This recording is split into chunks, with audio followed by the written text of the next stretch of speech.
Oh, hi, this is Future Rain, because I always forget to do an intro. So, we started a new segment on stream on Tuesday. It's Tuesday Book Club.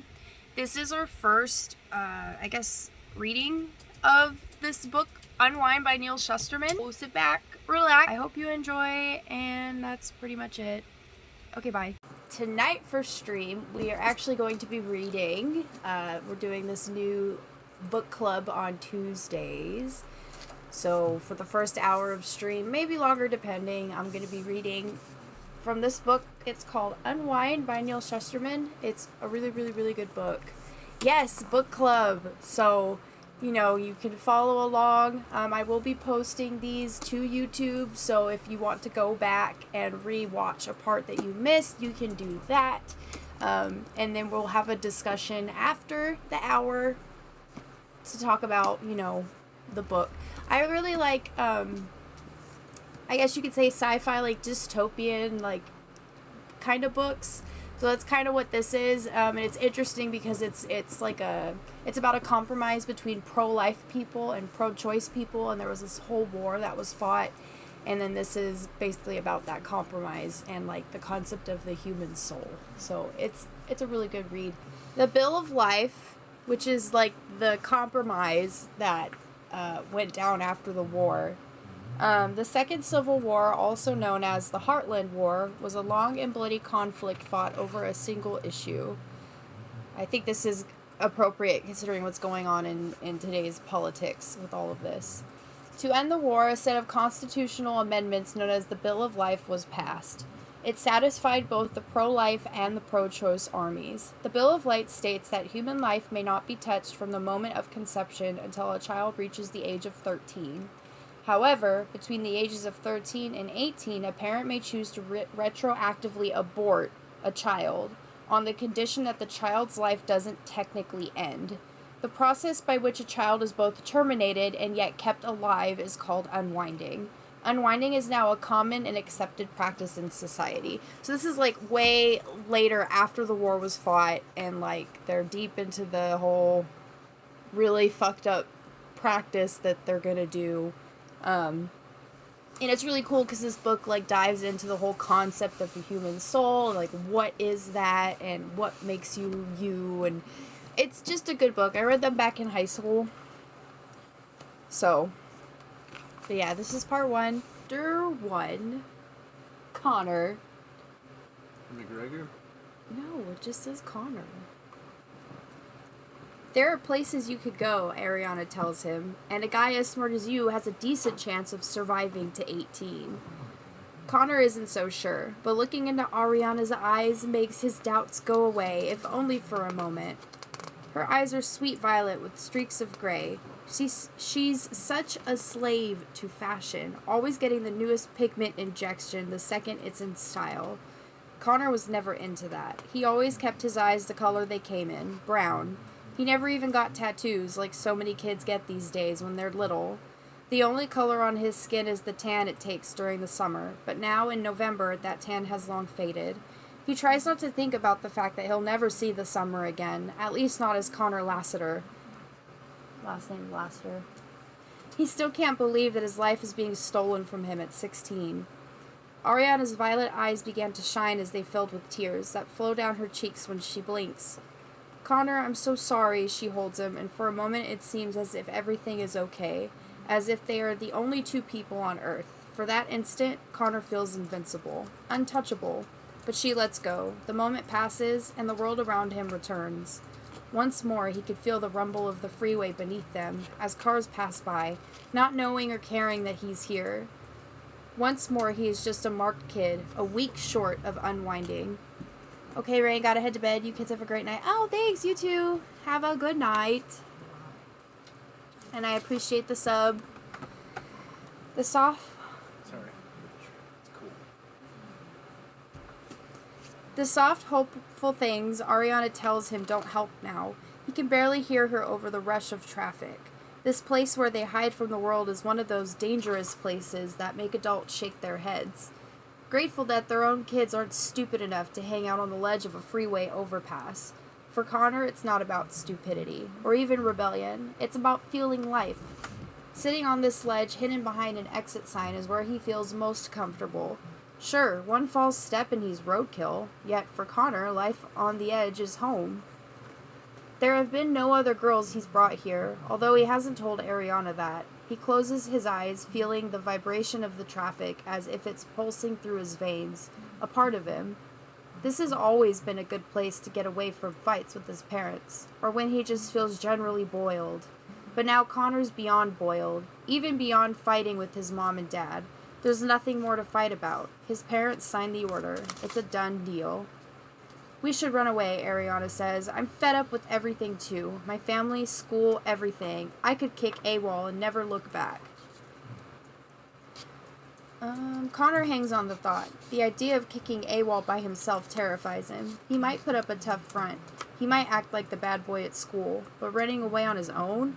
He doesn't even know if he has the guts. But if Ariana comes, that's different. That's not alone. Do you mean it? He says. Ariana looks at him with her magical eyes. Sure I do. I could leave here if you asked me. Connor knows this is major. Running away with an Unwind, that's commitment. The fact that she would do it moves him beyond words. He kisses her, and in spite of everything going on in his life, Connor suddenly feels like the luckiest guy in the world. He holds her, maybe a little too tightly, because she starts to squirm. It just makes him want to hold her even more tightly, but he fights that urge and lets go. She smiles at him. AWOL, she says. What does that mean anyway? It's an old military term or something, Connor says. It means absent without leave. Ariana thinks about it and grins. More like alive without lectures. Connor takes her hand, trying hard not to squeeze it too tightly. She said she'd go if he asked her. Only now does he realize he hasn't actually asked her yet. Will you come with me, Ariana? Ariana smiles and nods. Sure, she says. Sure, I will. Ariana's parents don't like Connor. We always knew he'd be an Unwind. He could just hear them saying, You should have stayed away from that Lassiter boy. He was never Connor to them. He was always that Lassiter boy. They think that just because he's been in and out of disciplinary school, they have a right to judge him. Still, when he walks her home that afternoon, he stops short of her door, hiding behind a tree as she goes inside. Before he heads home, he thinks how hiding is now going to be a way of life for both of them. Home. Connor wonders how he can call this place he lives home when he's about to be evicted. Not just from the place he sleeps, but from the hearts of those who are supposed to love him. His father sits in a chair watching the news as Connor enters. Hi, Dad. His father points at some random carnage on the news. Clappers again. What did they hit this time? They blew up an Old Navy in the North Akron Mall. Says Connor. You'd think they'd have better taste. I don't find that funny, his dad responded. Connor's parents don't know that Connor knows he's being unwound. He wasn't supposed to find out, but Connor has always been good at ferreting out secrets. 3 weeks ago, while looking for a stapler in his dad's home office, he found airplane tickets to the Bahamas. They were going on a family vacation over Thanksgiving. One problem, though, there were only 3 tickets. His mother, his father, and his younger brother. No ticket for him. At first, he just figured the ticket was somewhere else. But the more he thought about it, the more it seemed wrong. So Connor went looking a little deeper when his parents were out, and he found it. The Unwind order. It had been signed in an old-fashioned triplicate. The white copy was already gone, off with the authorities. The yellow copy would accompany Connor to his end, and the pink would stay with his parents, as evidence of what they'd done. Perhaps they would frame it and hang it alongside his first-grade picture. The date on the order was the day before the Bahamas trip. He was going off to be unwound, and they were going on vacation to make themselves feel better about it. The unfairness of it had Connor want to break something. It had made him want to break a lot of things, but he hadn't. For once he had held his temper, and aside from a few fights in school that weren't his fault, he kept his emotions hidden. He kept what he knew to himself. Everyone knew that an Unwind order was irreversible, so screaming and fighting wouldn't change a thing. Besides, he found a certain power in knowing his parents' secret. Now the blows he could deal them were so much more effective. Like the day he brought flowers home for his mother, and she cried for hours. Like the B+ he brought home on a science test. Best grade he ever got in science. He handed it to his father, who looked at it, the color draining from his face. See, Dad, my grades are getting better. I could even bring my science grade up to an A by the end of the semester. An hour later, his father was sitting in the chair, still clutching the test in his hand, and staring blankly at the wall. Connor's motivation was simple. Make them suffer. Let them know for the rest of their lives what a horrible mistake they made. But there is no sweetness to this revenge, and now 3 weeks of rubbing it in their faces has made him feel no better. In spite of himself, he's starting to feel bad for his parents, and he hates that he feels that way. Did I miss dinner? His father doesn't look away from the TV. Your mother left a plate for you. Connor heads off towards the kitchen, but halfway there he hears, Connor? He turns to see his father looking at him, not just looking, but staring. He's going to tell me now, Connor thinks. He's going to tell me that they're unwinding me, and then break down in tears, going on and on about how sorry he is about it all. If he does, Connor just might accept his apology. He might even forgive him, and then tell him that he doesn't plan to be here when the juvie cops come to take him away. But in the end, all his father says is, did you lock the door when you came in? I'll do it now. Connor locks the door and then goes to his room. No hungry for whatever it is his mother saved for him. At 2 a.m, Connor dresses in black and fills a backpack with the things that really matter to him. He still has room for 3 changes of clothes. He finds it amazing when it comes down to it, how few things are worth taking. Memories mostly. Reminders of a time before things went so wrong between him and his parents, between him and the rest of the world. Connor peeks in on his brother, thinks about waking him to say goodbye, and then decides it's not a good time. He silently slips out into the night. He can't take his bike because he had installed an anti-theft tracking device. Connor never considered that he might be the one stealing it. Ariana has bikes for both of them, though. Ariana's house is a 20-minute walk if you take the conventional route. Suburban Ohio neighborhoods have never had streets that go in straight lines, so instead he takes the more direct route, through the woods, and makes it there in 10. The lights in Ariana's house are off. He expected this. It would have been suspicious if she had stayed awake all night. Better to pretend she's sleeping so she won't alert any suspicion. He keeps his distance from the house. Ariana's yard and front porch are equipped with motion sensor lights that come on whenever anything moves into range. They're meant to scare off wild animals and criminals. Ariana's parents are convinced that Connor is both. He pulls out his phone and dials the familiar number. From where he stands in the shadows at the edge of the backyard, he can hear it ring in her room upstairs. Connor disconnects quickly and ducks farther back into the shadows, for fear that Ariana's parents might be looking out from their windows. What is she thinking? Ariana was supposed to leave her phone on vibrate. He makes a wide arc around the edge of the backyard, wide enough not to set off the lights, although a light comes on when he steps onto the front porch. Only Ariana bedroom faces that way. She comes to the door a few moments later, opening. It's not quite wide enough for her to come out, or for him to go in. Hi, are you ready? Asks Connor. Clearly she's not. She wears a robe over satin pajamas. You didn't forget, did you? No, I didn't forget. So hurry up. The sooner we get out of here, the more of a lead we'll get before anyone knows we're gone. Connor, she says, here's the thing. And the truth is right there in her voice, in the way it's such a strain for her to even say his name, the quiver of apology lingering in the air like an echo. She doesn't have to say anything after that, because he knows. But he lets her say it anyway, because he sees how hard it is for her, and he wants it to be. He wants it to be the hardest thing she's ever done in her life. Connor, I really want to go. I do. But it's just a really bad time for me. My sister's getting married, and you know she picked me to be a maid of honor. And then there's school. You hate school. You said you'd be dropping out when you turned 16. Testing out, she says. There's a difference. So you're not coming? I want to. I really, really want to. But I can't.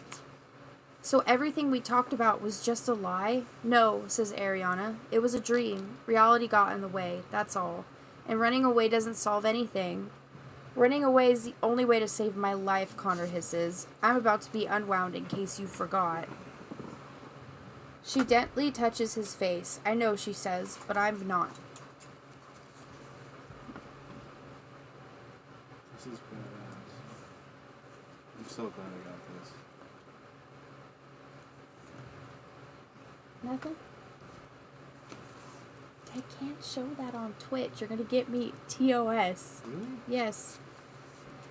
Then a light comes on at the top of the stairs, and reflexively Ariana closes the door a few inches. Ari, Connor hears her mother say, "What is it? What are you doing at the door?" Connor backs up out of view, and Ariana turns to look up the stairs. "Nothing, Mom. I thought I saw a coyote from my window, and I just wanted to make sure the cats weren't out."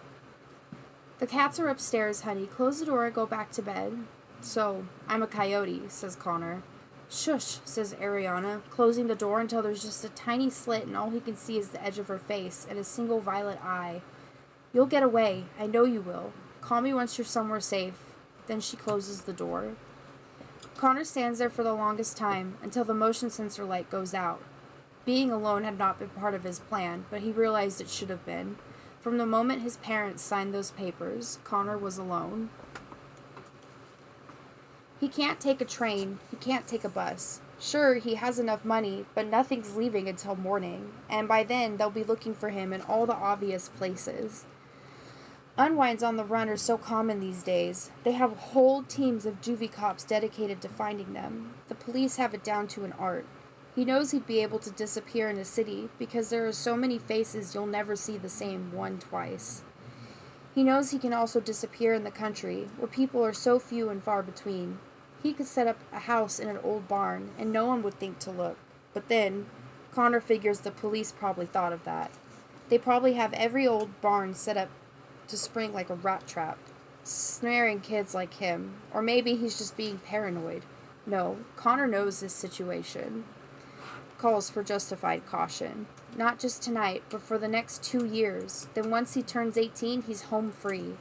After that, sure, they can throw him in jail. They can even put him on trial, but they can't unwind him. Surviving that long is the trick.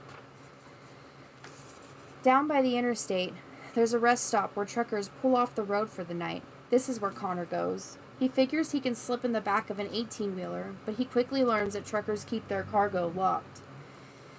He curses himself for not having forethought enough to consider that.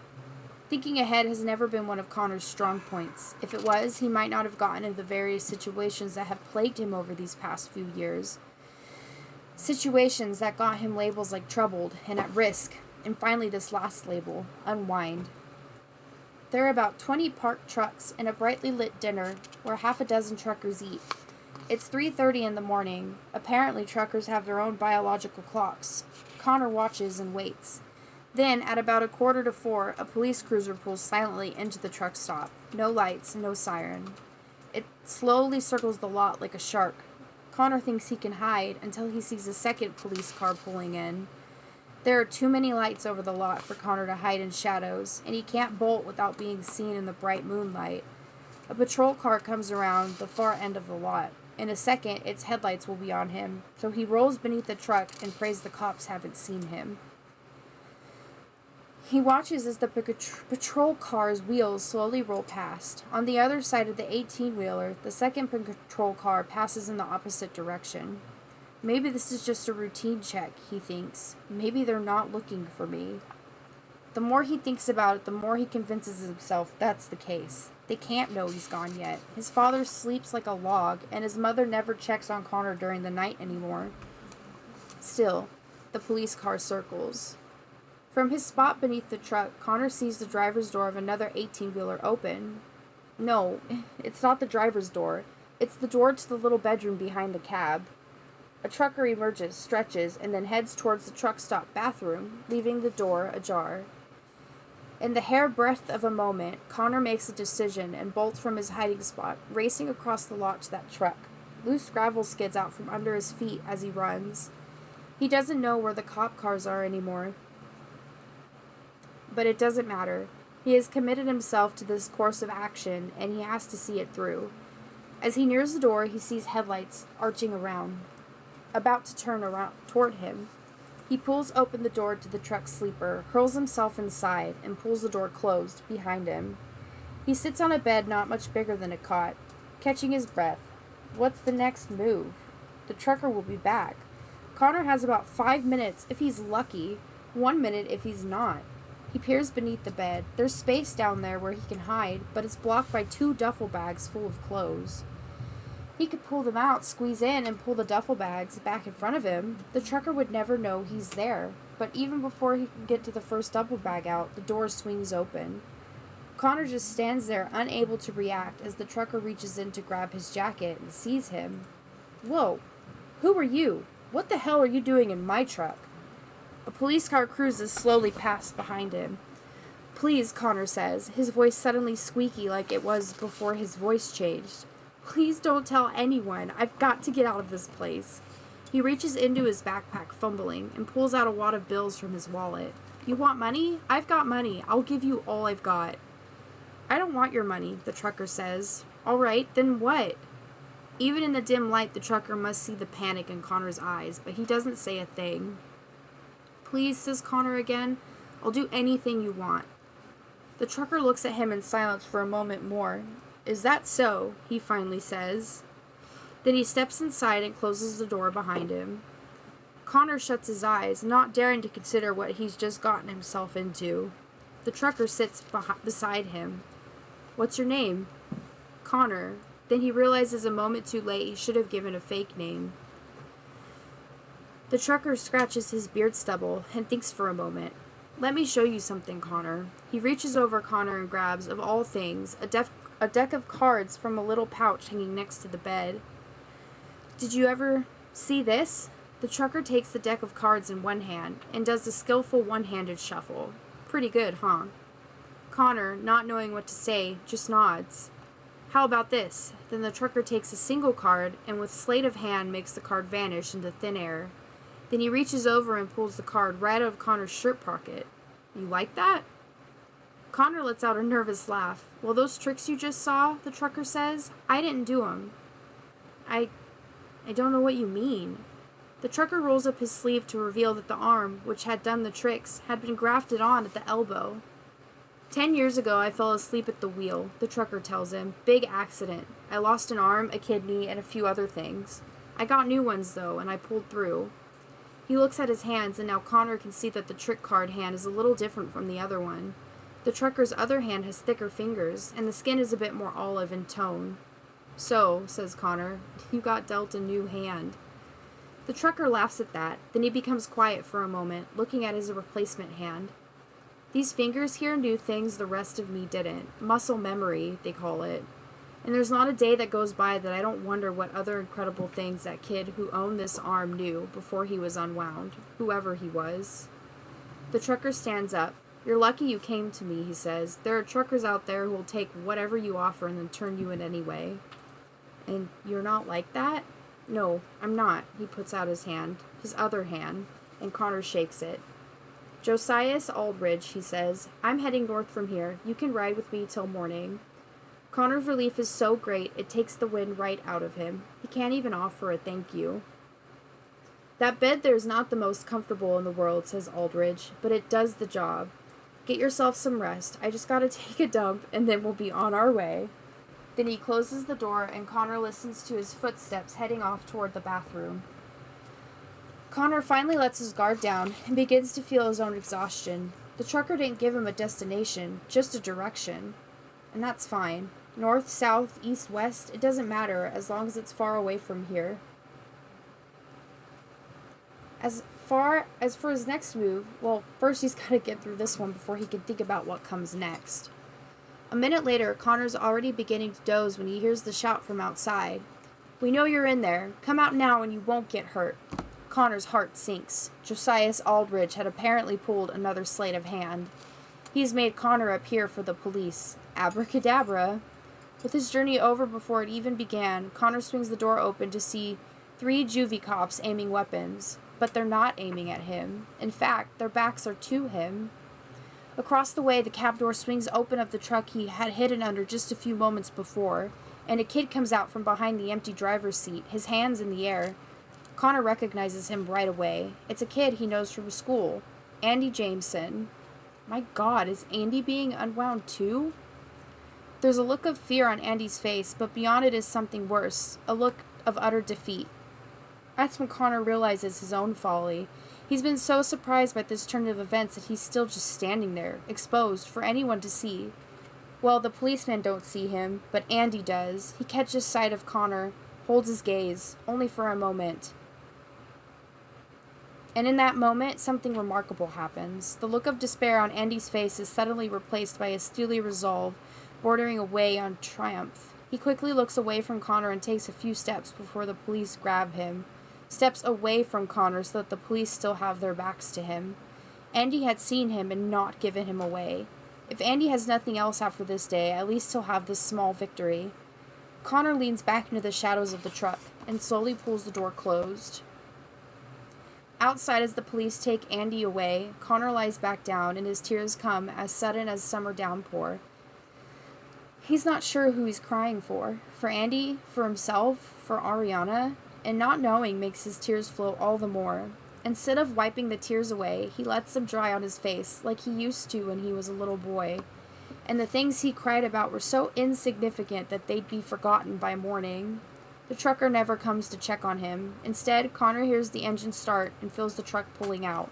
The gentle motion of the road rocks him to sleep. The ring of Connor's cell phone wakes him out of a deep sleep. He fights consciousness. He wants to go back to the dream he was having. It was about a place he was sure he had been to, although he couldn't quite remember when. He was at a cabin on a beach with his parents, before his brother was born. Connor's leg had fallen through a rotted board on the porch into spiderwebs so thick they felt like cotton. Connor had screamed and screamed from the pain and the fear of the giant spiders that he was convinced would eat his leg off, and yet this was a good dream, a good memory, because his father was there to pull him free and carry him inside where they bandaged his leg and sat him by the fire with some kind of cider so flavorful he could still taste it when he thought about it. His father told him a story that he can no longer remember, but that's all right. It wasn't the story, but the tone of his voice that mattered.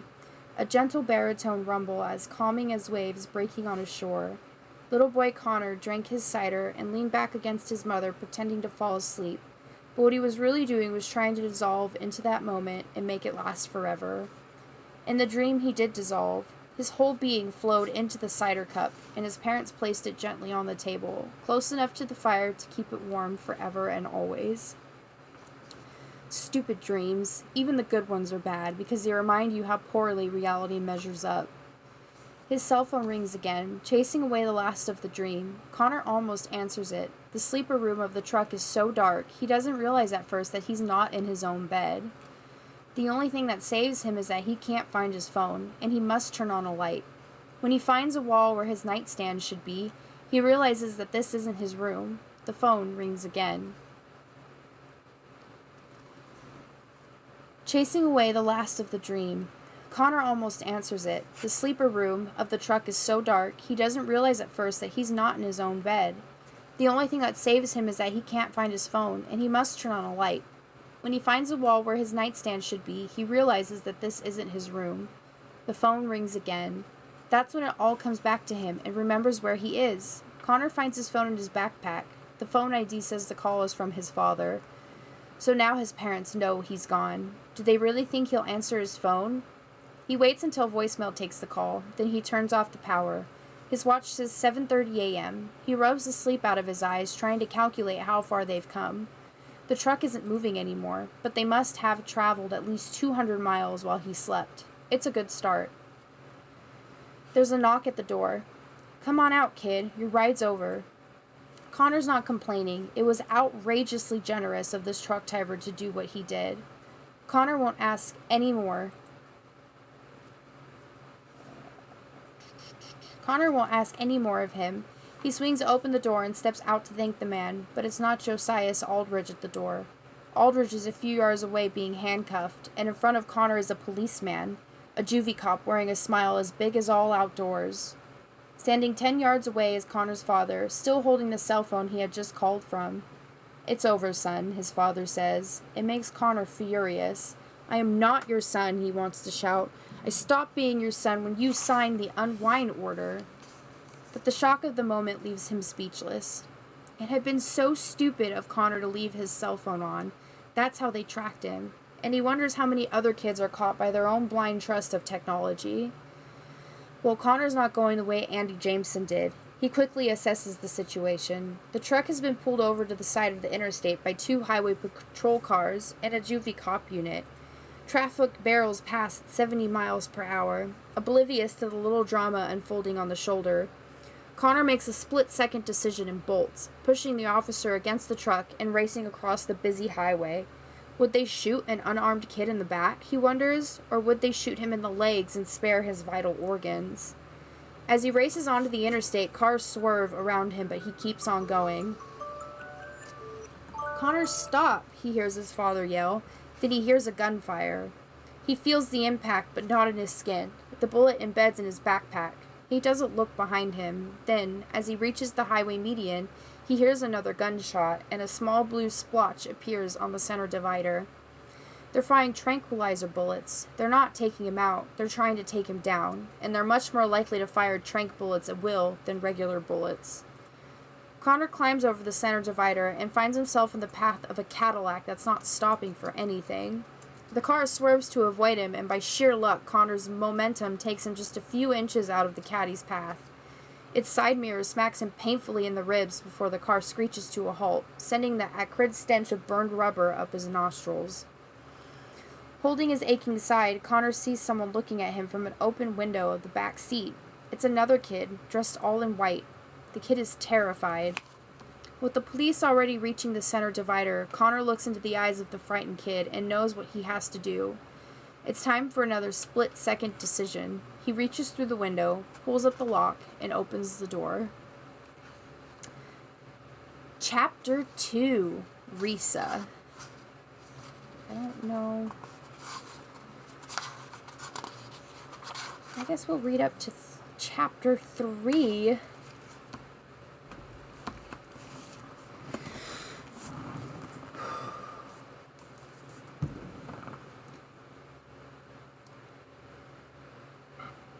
Risa paces backstage, waiting for her turn at the piano. She knows she could play the sonata in her sleep. In fact, she often does. So many nights she would wake up to feel her fingers playing on the bed sheets. She would hear the music in her head, and it would still play for a few moments after she awoke. But then it would dissolve into the night, leaving nothing but her fingers drumming against the covers. She has to know the sonata. It has to come to her as easily as breathing. It's not a competition, Mr. Durkin always tells her. There are no winners or losers at a recital. Well, Risa knows better. Risa Ward, the stage manager, calls. "You're up." She rolls her shoulders, adjusts the barrette and her long brown hair, then she takes the stage. The applause from the audience is polite, nothing more. Some of it is genuine, for she does have friends out there, and the teachers who want her to succeed, but mostly it's the obligatory applause from an audience waiting to be impressed. Mr. Durkin is out there. He has been her piano teacher for 5 years. He's the closest thing Risa has to a parent. She's lucky. Not every kid at Ohio State Home 23 has a teacher they can say that about. Most state Staho kids hate their teachers because they see them as jailers. Ignoring the stiff formality of her recital dress, she sits at the piano. It's a concert Steinway, as ebony as the night and just as long. Focus. She keeps her eyes on the piano, forcing the audience to recede into darkness. The audience doesn't matter. All that matters is the piano and the glorious sound she's about to charm out of it. She holds her fingers above the keys for a moment, then begins with perfect passion. Soon, her fingers dance across the keys, making the flawless seem facile. She makes the instrument sing, and then her left finger stumbles on a B flat, slipping awkwardly onto a B natural. A mistake. It happens so quickly it could go unnoticed, but not by Risa. She holds the wrong note in her mind, and even as she continues playing, that note reverberates within her, growing to a crescendo, stealing her focus until she slips again into a second wrong note, and then 2 minutes later, blows an entire chord. Tears begin to fill her eyes, and she can't see clearly. You don't need to see, she tells herself. You just need to feel the music. She can still pull out of this nosedive, can't she? Her mistakes, which sound so awful to her, are barely noticeable. Relax, Mr. Durkin would tell her. No one is judging you. Perhaps he truly believes that, but then he can afford to believe it. He's not 15, and he's never been an award of the state. 5 mistakes. Every one of them is small, subtle, but they are mistakes nonetheless. It would have been fine if any of the other kids' performances were less than stellar, but the others shine. Still, Mr. Durkin is all smiles when he greets Risa at the reception. "You were marvelous," he says. "I'm proud of you." "I stunk up the stage." "Nonsense. You chose one of Chopin's most difficult pieces. Professionals can't get through it without an error or two. You did it justice." "I need more than justice." Mr. Durkin sighs, but he doesn't deny it. "You're coming along nicely. I look forward to the day I see those hands playing in the Carnegie Hall." His smile is warm and genuine, as are the congratulations from the other girls in her dorm. It's enough warmth to ease her sleep that night, and to give her hope that maybe, just maybe, she's making too much of it and being unnecessarily hard on herself. She falls asleep thinking of what she might choose to play next. 1 week later, she's called into the headmaster's office. There are 3 people there, a tribunal, thinks Risa, 3 adults sitting in judgment, like the 3 monkeys, hear no evil, see no evil, speak no evil. "Please sit down, Risa," says the headmaster. She tries to sit gracefully, but her knees, now unsteady, won't allow it. She slaps awkwardly down into a chair, far too plush for an inquisition.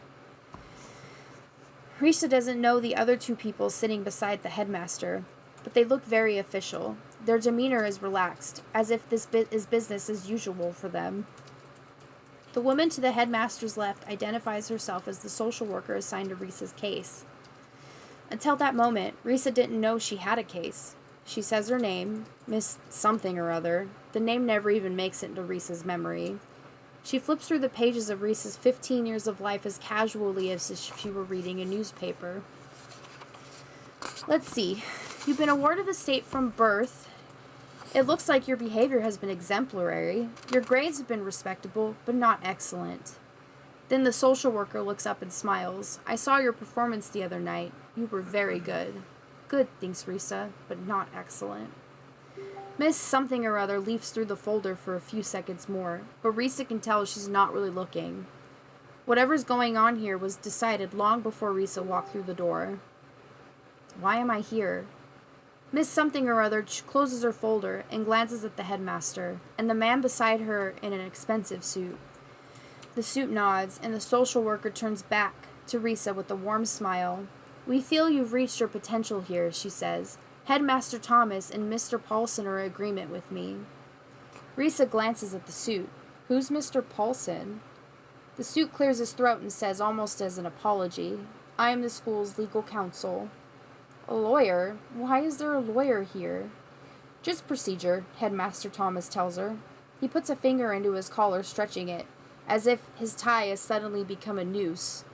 "It's school policy to have a lawyer present for these kinds of proceedings." "And what kind of proceeding is this?" The 3 look at one another, none of them wanting to take the lead. Finally, Miss Something or other speaks up.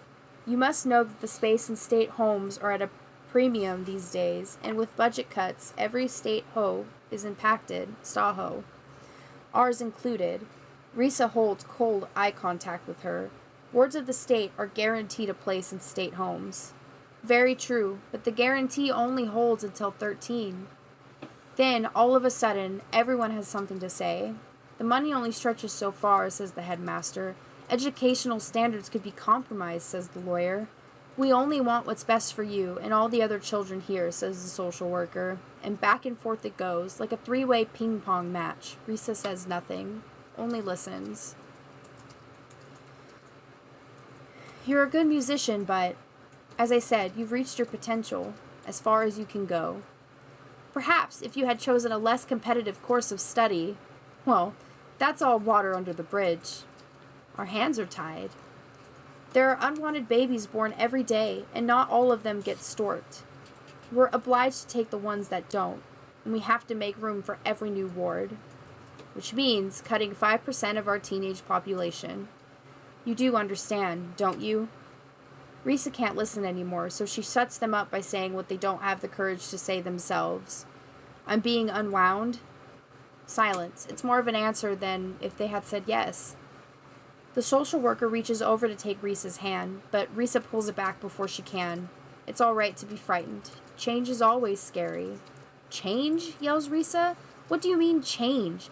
Dying is a little bit more than a change. The headmaster's tie turns into a noose again, preventing blood from getting to his face. The lawyer opens his briefcase. Please, Miss Ward, it's not dying, and I'm sure everyone here would be more comfortable if you didn't suggest something so blatantly inflammatory. The fact is, 100% of you will still be alive, just in a divided state. Then he reaches into his briefcase and hands her a colorful pamphlet. This is a brochure from Twins Lake Harvest Camp. It's a fine place, the headmaster says. It's our facility of choice for all our unwinds. In fact, my own nephew was unwound there. Goody for him, responds Risa. Change, repeated the social worker. That's all. The way ice becomes water, the way water becomes clouds, you will live, Risa, only in a different form. But Risa's not hearing anymore. Panic has already started to set in. I don't have to be a musician. I can do something else. Headmaster Thomas sadly shakes his head. Too late for that, I'm afraid. No, it's not. I could work out. I could become a boaf? The military always needs more boafs. The lawyer signs in exasperation and looks at his watch. The social worker leans forward. Risa, please, she says. It takes a certain body type for a girl to be an army boaf. It's boaf? B-O-E-U-F. The military I already read that. And many years of physical training. Don't I have a choice in this? But when she looks behind her, the answer is clear. There are 2 guards waiting to make sure that she has no choice at all. And they lead her away. She thinks of Mr. Durkin with a bitter laugh. Risa realizes that he may got his wish after all. Someday he may see her hands play in Carnegie Hall. Unfortunately, the rest of Risa won't be there. She is not allowed to return to her dormitory. She will take nothing with her, because there's nothing she needs. That's the way it is with Unwinds. Just a handful of her friends sneak down to the school's transportation center, stealing quick hugs and shedding quick tears, all the while looking over their shoulders, afraid of getting caught. Mr. Durkin does not come. This hurts Risa most of all. She sleeps in a guest room in the home's welcome center. Then at dawn, she's loaded onto a bus full of kids being transferred from the huge Stoho complex to other places. She recognizes some faces, but doesn't actually know any of her travel companions. Across the aisle, a fairly nice-looking boy, a military boaf by the look of him, gives her a smile. Hey, he says, flirting in a way only boafs can. Hey, Risa says back. I'm being transferred to the State Naval Academy, he says. How about you? Oh, me? She quickly shifts through the air for something impressive. Mrs. Marple's Academy for the Highly Gifted. She's lying, says a scrawny, pale boy sitting on Risa's other side. She's an unwind. Suddenly, the boaf boy leans away, as if unwinding is contagious. Oh, he says, well, that's too bad. See ya. And he leaves to sit with some other boafs in the back. Thanks, snaps Risa at the scrawny kid. The kid just shrugs. It doesn't matter anyway. Then he holds out his hand to shake. I'm Samson, he says. I'm an unwind too. Risa almost laughs. Samson. Such a strong name for such a mealy boy. She doesn't shake his hand, still annoyed at having been exposed to the handsome boaf. So, what did you do to get yourself unwound? Risa asks. It's not what I did, it's what I didn't do. What didn't you do? Anything, Samson answers. It makes sense to Risa. Not doing anything is an easy path to unwinding. I was never going to amount to much anyway, Samson says, but now, statistically speaking, there's a better chance that some part of me will go on to greatness somewhere in the world. I'd rather be partly great than entirely useless. The fact that his twisted logic almost makes sense just makes her angrier. Hope you enjoy harvest camp, Samson. Then she leaves to find another seat. Please sit down, calls the chaperone from the front. But no one's listening to her. The bus is full of kids moving from seat to seat, trying to find kindred spirits or trying to escape them. Risa finds herself a window seat, with no one beside her. This bus trip will be the only first leg of her journey. They explained to her, to all the kids after they boarded the bus, that they would first be taken to a central transportation center, where kids from dozens of state homes would be sorted onto buses that would take them to wherever they were going. Risa's next bus would be a bus full of Samsons. Wonderful. She had always considered the possibility of sneaking onto another bus, but the barcodes on their wristbands make that an impossibility. It's all perfectly organized and foolproof. Still, Risa occupies her mind with all the scenarios that could lead to escape. That's when she sees the commotion out of her window. It's farther up the road, squad cars on the other side of the freeway, and as the bus changes lanes, she sees two figures in the road. Two kids racing across traffic. One kid has the other in a chokehold and is practically dragging him, and both of them have run right in front of the bus. Risa's head is slammed against the window as the bus suddenly pulls to the right to avoid the two kids. The bus fills with gasps and screams, and Risa is thrown forward down the aisle as the bus comes to a sudden jarring stop. Her hip is hurt, but not bad. It's just a bruise. She gets up, quickly taking stock of the situation. The bus leans sideways. It's off the road in a ditch. The windshield is smashed, and it's covered with blood. Lots of it. Kids around her all check themselves. Like her, no one is badly hurt, although some of them are making more of a fuss than others. The chaperone tries to calm down one girl who's hysterical. And in this chaos, Risa has a sudden realization. This is not part of the plan. The system might have a million contingencies for state wards trying to screw with things, but they don't have a plan of action for dealing with an accident. For the next few seconds, all bets are off. Risa fixes her eyes on the front door of the bus, holds her breath, and races towards the door.